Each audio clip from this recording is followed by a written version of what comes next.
Many years ago in England, a circus elephant named Bozo, who was very popular with the public, suddenly experienced a change in personality.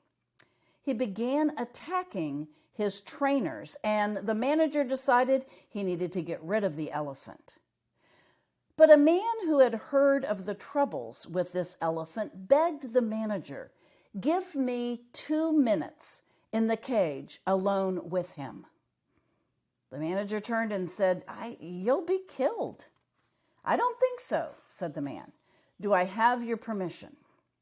So the door to the cage was unlocked, and the man stepped inside. He stood quite still, a faint smile on his face as he began to talk to the animal. He seemed to be speaking some foreign language. Slowly, as the man continued to talk, the elephant raised his head and began to sway side to side as he listened to the man talking. Docile as a pup now, he wound his trunk around the man's waist, and the two walked slowly around the ring. After a while, the man bade farewell to the elephant and left the cage. "He'll be all right now," he said to the manager. "You see, he's an Indian elephant, and none of you spoke his language, Hindustani. I would advise you to get someone around here who speaks Hindustani." He was just homesick. I think that feeling of homesickness is something we've all felt at some point in our life. The desire to be around someone who speaks our language, to be with people who get us. It's the root of longing for home. Let's look at another story of someone who's away from home and is feeling more than a little homesick. This story is found in the Bible, in the book of Luke. A man had 2 sons. When the younger told his father, "I want my share of your estate now, instead of waiting until you die," his father agreed to divide his wealth between his 2 sons. A few days later, this younger son packed all of his belongings and took a trip to a distant land, and there he wasted all of his money on parties and prostitutes. About the time his money was gone, a great famine swept over the land, and he began to starve. He persuaded a local farmer to hire him to feed his pigs. The boy became so hungry that even the pods that he was feeding the swine looked good to him, and no one gave him anything.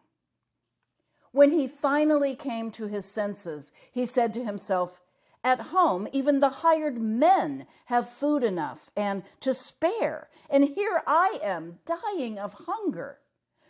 I will go home to my father and say, 'Father, I have sinned against both heaven and you, and I am no longer worthy of being called your son. Please take me on as a hired man.'" So he returned home to his father. Now let's pause the story right there for a minute. You may recognize this story as that of the lost son, or as it has come to be known, the prodigal son. Prodigal describes someone as spending money on or resources recklessly, or as I like to say, unemployed teenager. Listen to that last line again. He returned home to his father. What is it about going home? What is it deep down inside of each one of us that longs for that place that we call home? Is it the feeling of safety, security, love?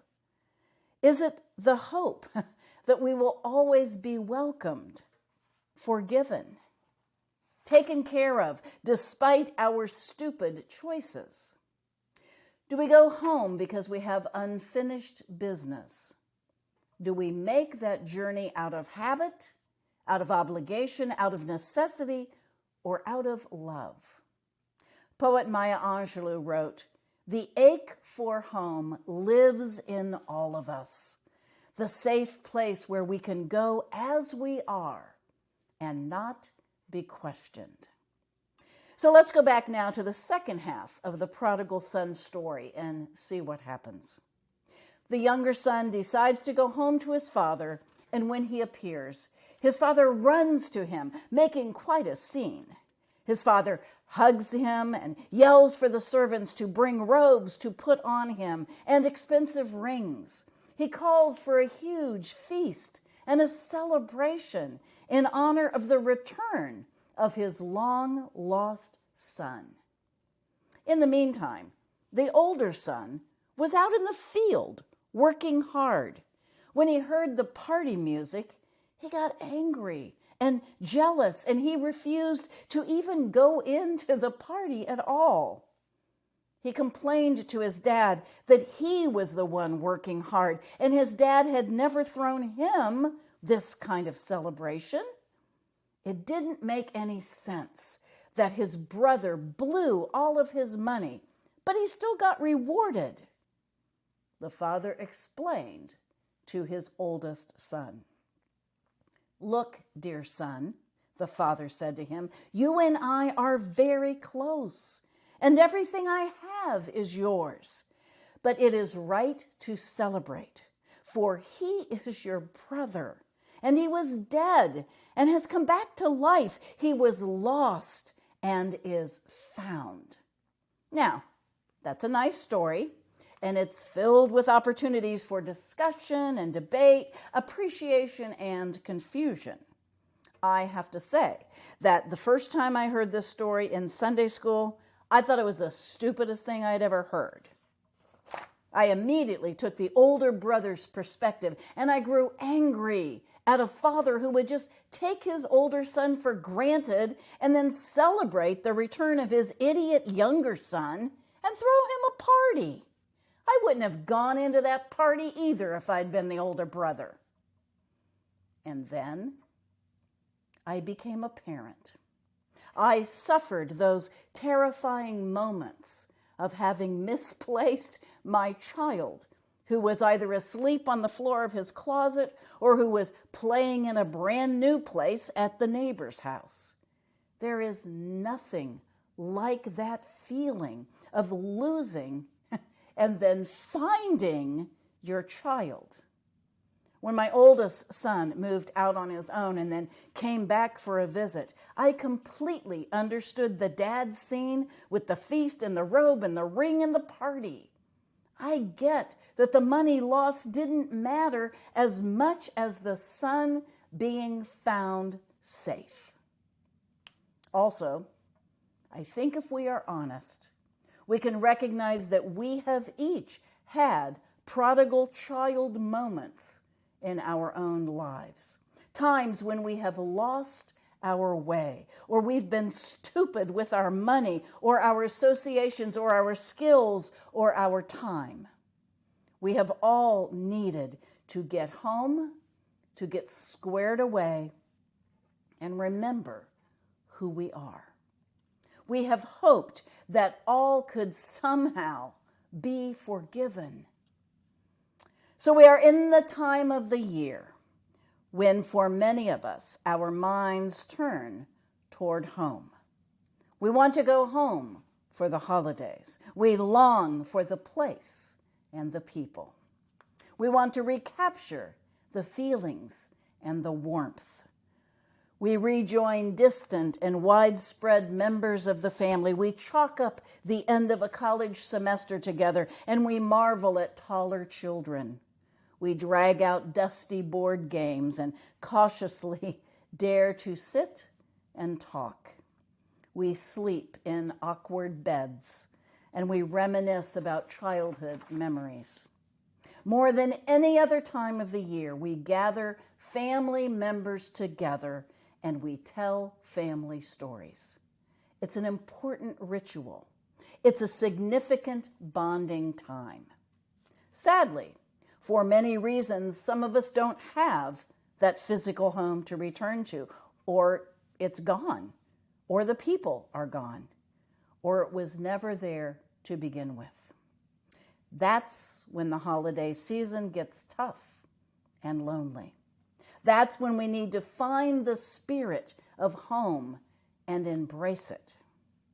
Cecilia Ahern wrote these words: "Home isn't a place, it's a feeling."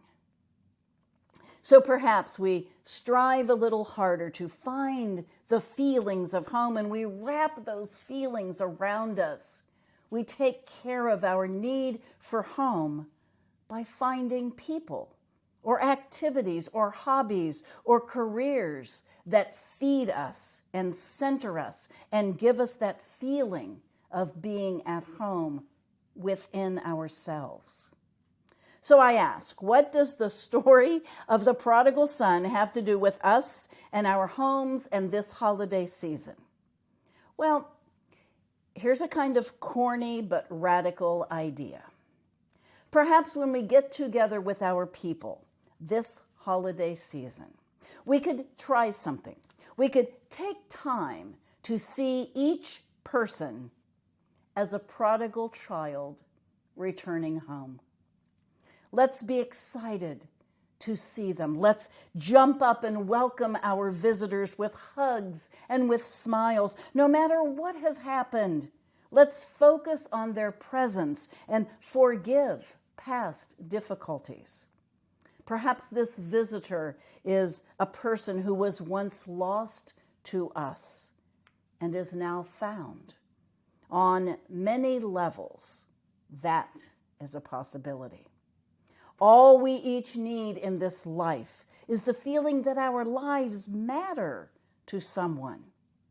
Let's do our part to provide that response. All we ever need to know is that we have a place in this world. All we each need to know is that we are worthy of forgiveness, worthy of attention, worthy of welcoming hugs and large feasts, worthy of celebration. Are you willing to try that with me? Poet Robert Frost wrote, "Home is the place where when you have to go there, they have to take you in." So if they come to our house this holiday season, let's take them in. And as we do so, let's welcome home each prodigal son and prodigal daughter with open arms. Amen. Thank you so much for joining us. As you know, Entry Point Faith relies on your financial contributions to keep everything going. If you would like to donate, please head on over to the website at entrypointchurch.org, and you can click on the donate button. We meet every week at Conner Prairie in Fishers, Indiana at 10:30 a.m. Plan to arrive a little bit early so that you can become a part of the community.